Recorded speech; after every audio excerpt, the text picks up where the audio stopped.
ከልብ የመነጨ የከበረ ሰላምታችን በያላችሁበት ይድረሳችሁ። ውድ የፈታ ቤተሰቦች እንዴት አረፈዳችሁ?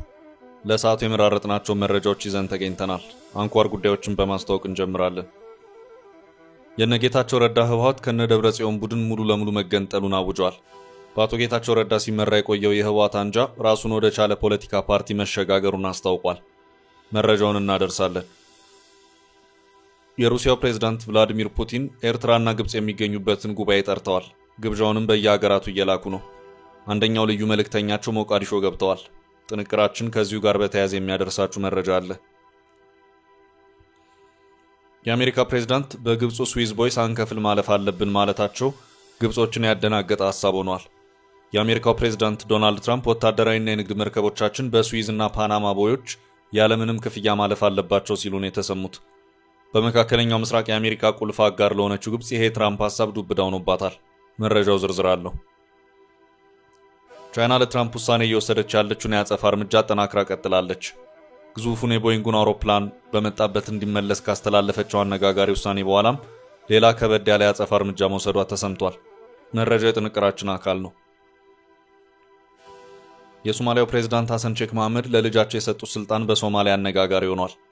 ፕሬዝዳንቱ ልጃቸውን የግል ጠባቂዎቻቸው ኃላፊ አድርጎ ሾመዋል። ሹመቱ ከስጋት የመነጨ ስለመሆኑ ከዘገባው እናሰማችኋለን። ባለፈው ሳምንት ህይወቱ ያለፈው ድምጻዊ ሰለሞን ተካልኝ ቀብሩ የት ይፈጸም በሚለው ዙሪያ በብዙ ሲያነጋግር የቆየ ሲሆን በመጨረሻም የቀብር ስነ ስርዓቱ የተፈጸመ መሆኑ ታውቋል። ጥንቅራችን ይዞታል።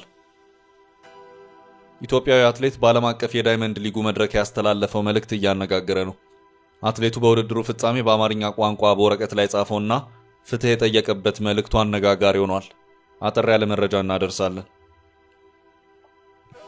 ቻናላችንን ላይክ፣ ሼር እና ሰብስክራይብ በማድረግ ቤተሰባችንና የሚዲያ አጋራችን እንዲሆኑ መልእክታችን ነው። አሁን በቀጥታ ወደ ዝርዝር መረጃዎቻችን አለፍ።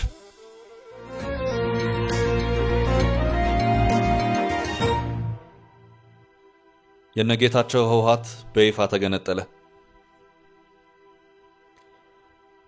የነጌታቸው ረዳ ህወሓት ከነደብረጽዮን ቡድን ሙሉ ለሙሉ መገንጠሉን አውጇል። በአቶ ጌታቸው ረዳ ሲመራ የቆየው የህወሓት አንጃ ራሱን ወደ ቻለ ፖለቲካ ፓርቲ መሸጋገሩን ትላንት ሚያዝያ 19 2017 ዓ.ም ይፋ ባወጣው መግለጫ አስታውቋል። የነጌታቸው የህወሓት አንጃ ከፍተኛ የሆነ የፖለቲካ ሽግግር ማድረጉን ይፋ አድርጓል። ተገንጥሎ ራሱን ወደ ቻለ ፓርቲነት መቀየሩን ዩኤምዲ አስነብቧል። የትግራይን ሰላማዊና ዲሞክራሲያዊ መጻኢ ዕድል ለማረጋገጥ እንደ እርምጃ የተቀየሰ መሆኑ የተገለጸው የውሳኔ መሰረት ያለው ተሳትፎን የሚያጎላና ከቀደመው የአስተዳደር ሞዴል ወጣ ሊል እንደሚችል ተጠቁሟል። ከቀናት በፊት ጌታቸው የትግራይ ህዝብ መልሶ ወደ ጦርነት እንዳይገባ የቻሉትን ሁሉ እንደሚያደርጉና የህዝቡን የለውጥ ፍላጎት ወደ ኋላ የሚጎትት ማንኛውም እንቅስቃሴ ተቀባይነት እንደማይኖረውም መግለጻቸው አይዘነጋም። ጌታቸው ትግራይ ውስጥ እሳቸውን ለመግደል የተሸረበ ሴራ እንደነበርም በድጋሚ ጠቅሰዋል። መግለጫው ይፋ የሆነው የህወሓት ሌጋሲ በትግራይ ወደፊት ሚና ላይ ሰፊ ምክክር እየተደረገ ባለበት ወቅት መሆኑ ተመላክቷል። ምክክሩን ወደ ተጨባጭ መዋቅራዊ ለውጥ ለመተርጎም እንቅስቃሴ መጀመሩ እንዲሁ ተገልጿል። የነጌታቸው ቡድን ባወጣው መግለጫ ይህ እርምጃ የትግራይ ወጣቶች፣ ምሁራንና የሲቪክ ማህበራት ሰላማዊ ፖለቲካዊ ውይይት ለመጀመር የሚያደርጉትን ንቁ ተሳትፎ የሚያጎላ ነው። ውጥኑ አሮጌውን በትዕዛዝ የሚመራውን የፖለቲካ ባህል ከማስቀጠል ይልቅ አሳታፊና ምክክርን በማጎልበት አዲስ ዴሞክራሲያዊ ስርዓትን ለማጠናከር ያለመ መሆኑን ገልጿል። መግለጫው አክሎም በህወሓት ውስጥ ያለው የአቶ ጌታቸው አንጃ ራሱን ወደ ፖለቲካ ፓርቲነት ለማሸጋገር መወሰኑ በዴሞክራሲያዊ እሴቶች ላይ ያተኮረ መሆኑን አመልክቷል። እንደ ቡድኑ ገለጻ ይህን የመልሶ ማዋቀር ስራ በጥንቃቄና በእቅድ እየተካሄደ ሲሆን በክልሉ ሰፊ ዴሞክራሲያዊ ፖለቲካ ማዕቀፍ ለመገንባት ድልድይ ሆኖ ያገለግላል ተብሏል። በተጨማሪም ቡድኑ ሰላማዊ የፖለቲካ ውይይቶች ለማስቀጠልና ለማጠናከር በሁሉም የትግራይ ፖለቲካ ድርጅቶች በተለምዶ እንደ ባላንጣ የሚታዩትን ጨምሮ አንድነትና ትብብር እንዲደረግ ጥሪ አቅርቧል። መላው የትግራይ ህዝብና የህዝቡ የነጻነት ጥያቄ ደጋፊዎች የትግራይ ወደፊት ዕጣ ፈንታ በዲሞክራሲያዊ መሰረት ላይ እንዲገነባ በዚህ አዲስ ጥረት ዙሪያ እንዲሰለፉ አሳስበዋል። ይህ ልማድ በትግራይ ፖለቲካ ምህዳር ላይ ጉልህ ለውጥ መደረጉን የሚያመለክት ሲሆን ይህም ከብዙ ዓመታት ግጭትና አምባገነናዊ አገዛዝ በኋላ ለላቀ ብዝሃነትና እምቅ እርቅ ለመፍጠር በር ይከፍታል ሲል መግለጫው አመልክቷል። ሌላው መግለጫው በደብረጽዮን ገብረ ሚካኤል የሚመራው ቡድን የትግራይን ተቋማት በዘዴ በማፍረስ የህዝብ ሀብት እየዘረፈና በህዝቡ መካከል ክፍፍል እንዲፈጠር አድርጓል ሲል ከሷል። መግለጫው የደብረጽዮን ቡድን በሙስና የተጨማለቁ ቢሮክራቶችና ህገወጥ አካላት ከየትኛውም የህግ ማዕቀፍ ውጭ የሚንቀሳቀሱ የትግራይን አንድነትና ብልጽግናን አደጋ ላይ የሚጥሉ ተግባራትን ሲፈጽሙ እንደነበር ገልጿል። የደብረጽዮን ቡድን ለትግራይ አስተዳደርና ኢኮኖሚያዊ መረጋጋት ወሳኝ የሆኑ ዋና ዋና ተቋማትን ህገወጥ በሆነ መንገድ በቁጥጥር ስር አውሏል ሲል ተጨማሪ ወቀሳ አቅርቧል። በትግራይ ልማት ማህበር፣ በማዕድን ቢሮዎች፣ በመሬት አስተዳደር መስሪያ ቤቶች፣ በከተማ ልማት ኤጀንሲዎች፣ በውሃና መሰረተ ልማት መምሪያዎችና ቁልፍ የፋይናንስ ተቋማት ላይ ኢላማ ከተደረጉ መካከል ይገኙበታል ሲል አብራርቷል። እነዚህ እርምጃዎች በትግራይ ኢኮኖሚና ማህበራዊ ትስስር ላይ ከፍተኛ ጉዳት እንዳደረሱ የነጌታቸው ቡድን አመልክቷል። መግለጫው ህገወጥ ወረሮ አዲስ በሚመራው የትግራይ ጊዜያዊ አስተዳደር እየተመቻቸ ነው ብሏል። አስቸኳይ እርምጃ እንዲወሰድ የጠየቀው የአቶ ጌታቸው አንጃ የሲቪል ማህበረሰብ ድርጅቶች በህገወጥ መንገድ እየተፈጸሙ ያሉትን ስራዎች እንዲከታተሉ አሳስቧል። ጊዜያዊ አስተዳደሩ በህገወጥ ተግባራት ለተዘፈቀው የደብረጽዮን ቡድን የሚያደርገውን ድጋፍ እንዲያቆም ጠይቋል። የትግራይን ኢኮኖሚ በማበላሸትና ዲሞክራሲያዊ ግስጋሴን በማደናቀፍ ለሚያደርጉት ሚና የዓለም አቀፉ ማህበረሰብ ደብረጽዮንና አጋሮቹ ተጠያቂ እንዲሆኑ ይኸው መግለጫ ጥሪ አድርጓል። ተገንጣዩ ቡድን በመግለጫው ደብረጽዮንና አጋሮቹ የሰላም የልማትና የትግራይ ህዝብ ጠላቶች መሆናቸውንና ታሪክን በጽኑ እንደሚፈርድባቸው በመግለጽ ይህን መግለጫውን ደምድሟል።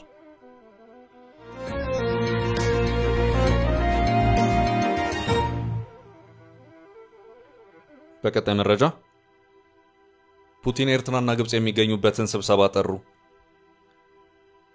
የሩሲያው ፕሬዝዳንት ቭላዲሚር ፑቲን ግብጽ፣ ኤርትራ፣ ሱዳንና ጅቡቲ የሚገኙበትን ስብሰባ ጠሩ።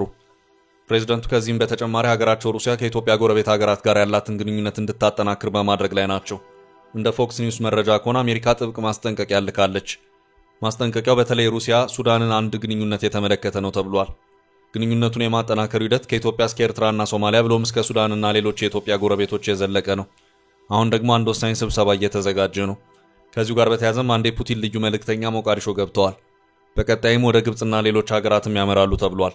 ፑቲን የኢትዮጵያ ጎረቤት ሀገራት የሆኑት ሱዳን፣ ጅቡቲ፣ ሶማሊያ እንዲሁም ኤርትራ በታዛቢነት የምትገኝበትን የአረብ ሊግ ጉባኤን የጠሩት።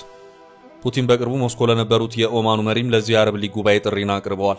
ኤርትራ በአረብ ሊግ ውስጥ በታዛቢነት የተመዘገበች ሀገር ስትሆን በሊጉ ስብሰባዎች ላይም የምትገኘው አልፎ አልፎ ነው። የአረብ ሊግ መቀመጫ የሆነችው ግብጽ፣ ሩሲያና ቻይና በዋነኝነት በሚዘውሩትና ኢትዮጵያም አባል በሆነችበት ብሪክስ ውስጥም አባል ናት። ግብጽ ኤርትራ በቀጠና ያላት ተሳትፎ በተለይም ደግሞ ከቀይ ባህር ጋር በተያያዘ ከፍ እንዲል እየወተወተች ትገኛለች። በኢትዮጵያ ዙሪያ ያሉት የቀይ ባህር አዋሳኝ ሀገራት ሁሉም የአረብ ሊግ አባላት ናቸው። ሀገራቱ ከዚህም በተጨማሪ ቀይ ባህር ካውንስል የሚል የጋራ መሰባሰቢያ ተቋም አላቸው። ቀይ ባህርን አዋሳኝ ሆነው የአረብ ሊግ አባላት ከሆኑት መካከልም ኤርትራ፣ ጅቡቲ፣ ሱዳን፣ ሶማሊያ፣ ሳውዲ አረቢያ፣ የመን ይገኙበታል። ፑቲን በቀይ ባህር አቅጣጫ ሱዳን ጠረፍ ላይ ሀገራቸው ሩሲያ የባህር ኃይል ወታደራዊ ቤዝ እንዲኖራት ጥረት ማድረግ ከጀመሩም ዋላ አደር ብለዋል። በዚህም ፕሬዝዳንት ፑቲን አመራሮቻቸው በቅርቡ ከሱዳን መሪዎች ጋር እንዲወያዩ አድርገዋል። አሁን ደግሞ የውጭ ጉዳይ ምክትል ሚኒስትርና የመካከለኛው ምስራቅና አፍሪካ የሩሲያ ፌዴሬሽን ፕሬዝዳንት ልዩ ተወካይ የሆኑትን ሚስተር ሚካኤል ኤል ቦግዳኖቭን ወደ ሞቃዲሾ ልከዋል። የፑቲን ልዩ ተወካይ በሞቃዲሾ ከሀገሪቱ ፕሬዝዳንት ሐሰን ሼክ መሐመድ ጋር በሰፊው በመወያየት ለፕሬዝዳንቱ የስብሰባ ግብዣን ያቀረበላቸው መሆኑን የቪላ ሶማሊያ መረጃ አመልክቷል።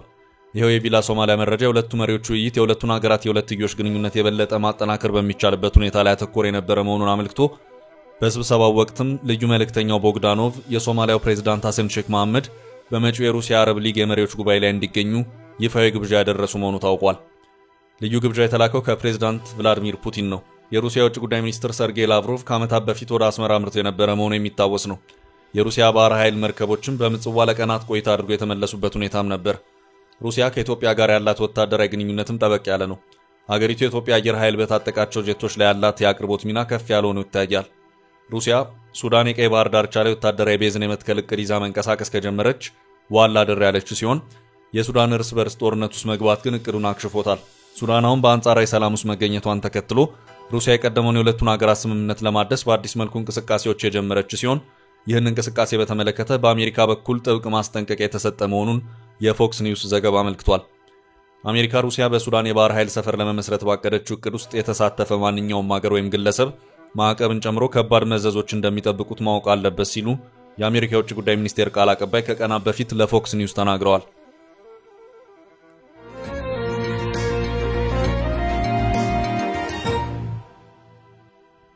ወደ ቀጣይ ርዕሳችን ስንወስዳችሁ ግብፃውያን በፕሬዝዳንት ትራምፕ ንግግር ተደናግጠዋል። ስዊዝ ካናል ያለ አሜሪካ አይቀጥልም። የአሜሪካ ፕሬዝዳንት በግብፁ ስዊዝ ቦይ ሳንከፍል ማለፍ አለብን ማለታቸውን ግብጾችን ያደናገጠ ሐሳብ ሆኗል። የአሜሪካው ፕሬዝዳንት ዶናልድ ትራምፕ ወታደራዊና የንግድ መርከቦቻችን በስዊዝ እና ፓናማ ቦዮች ያለምንም ክፍያ ማለፍ አለባቸው ሲሉ ነው የተሰሙት። በሁለቱ ቁልፍ የዓለማችን አቋራጭ የውሃ ላይ መተላለፊያዎች የአሜሪካ ወታደራዊና የንግድ መርከቦች ሳይከፍሉ መግባትና መውጣት ይኖርባቸዋል ሲሉ ፕሬዚዳንት ትራምፕ በራሳቸው ትሩዝ ሶሻል ማህበራዊ ትስስር ገጻቸው ላይ አስፍረዋል። እነዚህ ቦዮች ያለ አሜሪካ መቀጠል የማይችሉ ናቸው ያሉት ትራምፕ የውጭ ጉዳይ ሚኒስትር ማርኮ ሩቢዮ ይህን ጉዳይ አሁኑኑ እንዲከታተሉ ጠይቄያቸዋለሁ ብለዋል። ከዚህ ባሻገርም ግብጽ ልክ እንደ ፓናማ ከአሜሪካ ጋር ሰጣ ገባ ውስጥ ልትገባ የምትችልበትን ሁኔታ ካለ አሉታዊ አጋጣሚ ሊፈጥር ይችላል የሚል መረጃም ተጋርቷል። ዶናልድ ትራምፕ ወደ ስልጣን ከመጡበት ጊዜ አንስቶ ፓናማንና ግሪንላንድን እንጠቀልላለን በሚል በተደጋጋሚ ሲዝቱ ቆይተዋል። አሁን ላይ ደግሞ የግብጹን ስዊዝ ቦይ ማማተር መጀመራቸው የካይሮን ፖለቲከኞች እንቅልፍ የሚነሳ ጉዳይ እንደሚሆንባቸው ይጠበቃል። ፓናማ በካናሉ የሚሰሩ የቻይና ካምፓኒዎች ላይ ምርመራ የከፈተች ሲሆን ያሉትም ውላቸውን ለመሰረዝ ከአሜሪካ ጋር በመስማማቷ ከትራምፕ ጋር ሰላም አውርዳለች። አሁን ላይ ግብጽ የአሜሪካ የንግድና ጦር መርከቦችን በነፃ ለማሳለፍ መልስ መስጠት የሚገባ ሲሆን አሃዛዊ መረጃዎች የአሜሪካ መርከቦች በስዊዝ ካናል ትራፊክ ከ10 እስከ 15 በመቶ የሚሸፍኑ መሆኑን ያመለክታሉ። በስዊዝ ካናል የሚያልፉ መርከቦች ክፍያ እንደ መጠናቸው የሚለያይ ሲሆን መደበኛ የሆነ ኮንቴነር ተሸካሚ መርከብ ከ200,000 እስከ 500,000 ዶላር ይከፍላል። የአሜሪካ ጦር መርከቦችንም ተመሳሳይ ክፍያ ከፍለው ያልፋሉ። ትራምፕ ይህንን መክፈል ይብቃን ያሉት አሜሪካ ይህን ለማስፈጸም ግብጽ ልትጫን የምትችልባቸው መንገዶች ብዙ ናቸው። ትራምፕ በየዓመቱ በቢሊዮን ዶላሮች ለግብጽ መከላከያ የሚሰጡትን ገንዘብ መያዣ ሊያደርጉ ይችላሉ። እየተለመደ በመጣ የትራምፕ አካሄድ ግን 100% ጠይቆና አስፈራርቶ በኋላ ወደሆነ ስምምነት መምጣት የሚለውም ሊሰራ ይችላል። ግብጾች በነማችን በአጥንታችን የከፈልንበት መተላለፊያ ላይ ማንም አያዝም ሲሉ በማህበራዊ ሚዲያ ተቃውሞ እያሰሙ ነው። የካናሉና ትራምፕ ሐሳብ በግብጽ ላይ አሁን ከፍተኛ የመነጋገሪያ ጉዳይ ሆኗል። በግብጽ ስዊዝ ካናል በዓመት 20,000 እና ከዛ በላይ መርከብ በአማካይ እንደሚተላለፍ አሃዝ ያሳያል። ታዲያ ከዚህ ውስጥ ከ10 እስከ 15 በመቶ የሚሆነው የአሜሪካ ትራፊክ ክፍያ ቢቀር ግብጽን በዓመት ከ1 ቢሊዮን ያላነስ የሚያሳጣት ይሆናል። ታዲያ በመካከለኛው ምስራቅ የአሜሪካ ቁልፍ አጋር ለሆነችው ግብጽ ይሄ የትራምፕ ሐሳብ ዱብ እዳ ሆኖባታል።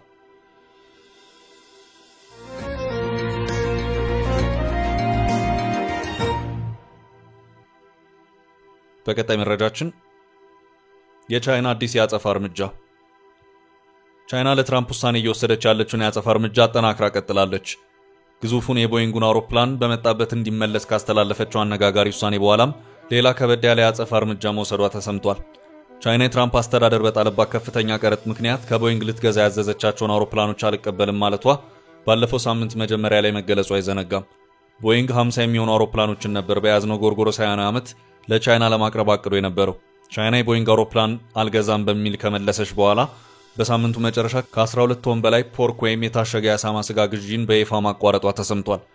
በዚህም ጭንቅ ውስጥ የወደቁት የአሜሪካ ገበሬዎች የመፍትሄ አለ ማለታቸውን ያሁ ኒውስ ዘግቧል። ከዩናይትድ ስቴትስ ታላላቅ የንግድ አጋሮች አንዷ የሆነችው ቻይና 12000 ሜትሪክ ቶን የታሸጉ የአሳማ ስጋ ትዕዛዞችን አልቀበልም ማለቷን የአሜሪካን የግብርና ዲፓርትመንት አሳውቋል። ባለፈው ዓመት ብቻ ከ1.1 ቢሊዮን ዶላር በላይ ግዢ በመፈጸም ትልቁ የአሜሪካ የአሳማ ስጋ ንግድ አጋር መሆኗ የተነገረላት ቻይና ግዢውን ማቋረጧ በአሜሪካውያን ገበሬዎች ዘንድ ከባድ ድንጋጤን ነው የፈጠረው። ቻይና በዓለም ላይ ትልቁ የአሳማ ስጋ አምራች ሀገር ስትሆን ከዓለም አቀፍ አቅርቦት ወደ 50 በመቶ የሚጠጋውን ማለትም 57 ሚሊዮን ሜትሪክ ቶን እንደምታመርት ነው የተገለጸው። ቻይና ከአሜሪካ አልቀበልም ያለችውን 12000 ቶን የአሳማ ስጋ ወደ ውጭ ከምትልከው ከራሷ ሽያጭ ላይ በመቀነስ ወደ ሀገር ውስጥ ገበያ እንዲሰራጭ ልታደርግ እንደምትችል ተጠቁሟል። አሜሪካ ከቻይና በሚገቡ ምርቶች ላይ 145 በመቶ ቀረጥ የጣለች ሲሆን ቻይና በበኩሏ በአሜሪካ ምርቶች ላይ 125 በመቶ ቀረጥ መጣሏ ይታወቃል። በሌላ በኩል ቻይና ከአሜሪካ ወደ ሀገሯ የሚገቡ አንዳንድ ምርቶች ከጣለችው የ125% ታሪፍ ነፃ ማድረጓና ድርጅቶች ከታክስ ነፃ መሆን አለባቸው ብለው የሚያስቧቸውን ወሳኝ ዕቃዎች ለይተው እንዲለዩ መጠየቋን ሮይተርስ ከምንጮች አረጋግጦ ዘግቧል። የአሜሪካው ፕሬዝዳንት ዶናልድ ትራምፕ ለታይም መጽሔት በሰጡት ቃለ መጠይቅ ታሪፉን በተመለከተ ቻይናና አሜሪካ እየተወያዩ እንደሆነና የቻይናው ፕሬዝዳንት እንደደወሉላቸውም አንስተዋል። ከቻይናው ፕሬዝዳንት ጋር መቼና ስለምን እንደተወያዩ ትራምፕ ያልተናገሩ ሲሆን የተለያዩ የመድኃኒት ድርጅቶች የሚያስገቧቸው ምርቶች ከታክሱ ነፃ ስለመሆን ያነሱ ሲሆን የፈረንሳይ አውሮፕላን ሞተር አምራች ሳፍራን ሞተሮችና ጎማዎች ከታክሱ ነፃ እንዲሆኑ መደረጉን ተናግረዋል። የአሜሪካው ፕሬዝዳንት ዶናልድ ትራምፕ በቻይና ላይ ታሪፍ ቅነሳን በተመለከተ የሰጡትን አስተያየት አስመልክቶ ለቀረበላቸው ጥያቄ የቻይናው የውጭ ጉዳይ ሚኒስቴር ቃል አቀባይ ጎ ጂያኩን በሰጡት ምላሽ ዩናይትድ ስቴትስ ከቻይና ጋር ለመነጋገር የያዘችው መንገድ ትክክለኛ መንገድ አይደለም ሲሉ ገልጸው የተጀመረ ንግግር የለም ሲሉ መናገራቸው ይታወሳል።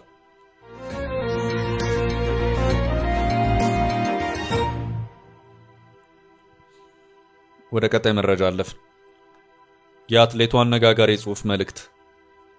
ኢትዮጵያዊ አትሌት በዓለም አቀፍ የዳይመንድ ሊጉ መድረክ ላይ ያስተላለፈው መልእክት እያነጋገረ ነው። አትሌቱ በውድድሩ ፍጻሜ በአማርኛ ቋንቋ በወረቀት ላይ ጻፈውና ፍትህ የጠየቀበት መልእክቱ አነጋጋሪ ሆኗል። ውድድሩን አምስተኛ በመውጣት ያጠናቀቀው አትሌቱ በውድድሩ አንደኛ ከወጣውና ከፍተኛ ግምት የተሰጠውን ሞሮኮዊ አትሌት ካሸነፈው አትሌት ሳሙኤል ፍሬው በላቀ ትኩረት ስቧል። በቻይና ዢያሜን በተካሄደው የዳይመንድ ሊግ በወንዶች 3000 ሜትር መሰናክል ውድድር አትሌት ሳሙኤል ፍሬው ያሸነፈ ሲሆን አትሌት ኃይለማርያም አማራ አምስተኛ በመውጣት ውድድሩን አጠናቋል። አትሌቱ ውድድሩን ባጠናቀቀበት ወቅት ዓለም ይወቅልኝ ያለውን መልእክቱን በጽሑፍ አጋርቷል። የአትሌቱ የጽሑፍ መልእክት እኔ ቁጥር 1 ሀብታም ነኝ። የምቆጥራቸው ብርና መኪኖች ስላሉኝ አይደለም። ፈጣሪ ጤነኛ አድርጎና ሰዎችን ያልበደልኩ ወንጀል ከትውልድ መንደሬ እስከ ዓለም አቀፍ በታሪክ መዝገብ የሌለብኝ ንጹህ ወንድማችሁ ነኝ። በልጅነት ዕድሜ ብቸኛዋን የሰራሁትን ቤቴን ንብረቴን በአስቸኳይ መልሱልኝ ብለዋል። አትሌቱ ተወሰደብኝ ያለው ንብረት የትና በማን እንዲሁም መቼ የሚሉ ሐሳቦችን አልገለጸም። አትሌቱ በይፋ የጠየቀው የፍትህ ጥያቄን በተመለከተ የተለያዩ አስተያየቶች በስፋት በመጋራት ላይ ይገኛሉ።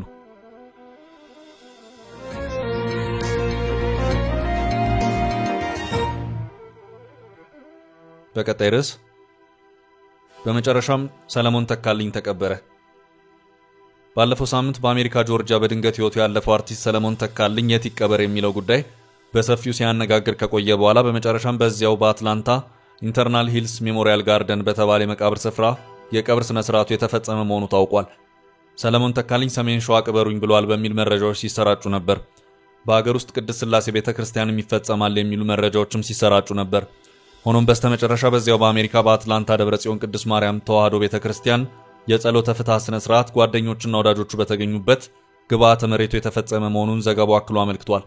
ይህ መረጃ እንዳመለከተው ከሆነ ድምጻዊ ያረፈው በ57ኛ ዓመቱ ነው።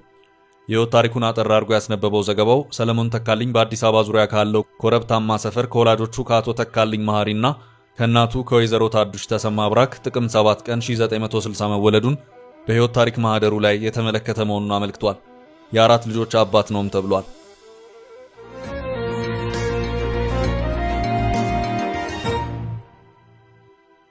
በመጨረሻም የሶማሊያው ፕሬዝዳንት ልጃቸውን ቦዲጋርድ ማድረጋቸው አነጋገረ። የሶማሊያው ፕሬዝዳንት ሐሰን ሼክ መሐመድ ለልጃቸው የሰጡት ስልጣን በሶማሊያ አነጋጋሪ ሆኗል። ፕሬዝዳንቱ ልጃቸውን የግል ጠባቂዎቻቸው ኃላፊ አድርገው ሾመዋል። ሶማሊያ ጋርዲያን ጋዜጣ እንደዘገበው ፕሬዝዳንት ሐሰን ሼክ መሐመድ የግል ጠባቂዎቻቸው ኃላፊ ያደረጉት አብዱልፈታህ ሐሰን ሼክ የተባለው ልጃቸውን ነው። ቀደም ሲል በዚህ ቦታ ኃላፊ የነበረው ማስላህ መሐመድ የቤተ መንግስቱን ጥበቃ እንዲመራ መመደቡን ዘገባው አመልክቷል። ፕሬዝዳንቱ ይህን ውሳኔ ለማስተላለፍ የተገደዱት በቅርቡ በአልሸባብ ታጣቂዎች የተደረገባቸውን ግድያ ተከትሎ መሆኑን የገለጸው ዘገባው ይህም በጥበቃዎቻቸው ላይ መተማመን እንደተሳናቸው የሚያሳይ መሆኑን አስታውቋል። የፕሬዝዳንቱ ልጅ አብዱልፈታህ የሶማሊያን ጦር ኃይል የተቀላቀለው እሳቸው ፕሬዝዳንት ከሆኑ በኋላ በቅርቡ መሆኑን የጠቆመው ዘገባው አሁን በሚሄዱበት ሁሉ የግል ጠባቂዎቻቸውን በመምራት እንደሚከተላቸው ዘግቧል። ፕሬዝዳንቱ ከዚህ ቀደም ሴት ልጃቸውን በውጭ ጉዳይ ሚኒስቴር ውስጥ ከፍተኛ ባለስልጣን እንድትሆን መሾማቸው ከፍተኛ ተቃውሞ አስነስቶባቸው እንደነበርም አውስቷል። አልሸባብ ሞቃዲሾን ከሰሞኑ በእጅጉ ማስጨነቅ ችሏል። ዛሬ በጠዋቱ እንኳን በመዲናው ዓለም አቀፍ ኤርፖርት ላይ ጥቃት ተሰንዝሯል። በሶማሊያ ሞቃዲሾ በአደን አዲ አውሮፕላን ማረፊያ ዙሪያ ዛሬ ጠዋት 8 የሚደርሱ የሞርታር አረሮች መፈንዳታቸውን የተዘገበው። ከጥቃቱ በኋላ ማስጠንቀቂያ ደወል ተሰምቷል። የሶማሊያ መንግስት የጸጥታ ባለስልጣናት በጥቃቱ የደረሰውን ጉዳት በተመለከተ መግለጫ አልሰጡም። ይህ ጥቃት የተፈጸመው ሶማሊያ በትላንትናው ዕለት አዲስ የመከላከያ ሚኒስቴር ከሾመች በኋላ ነው።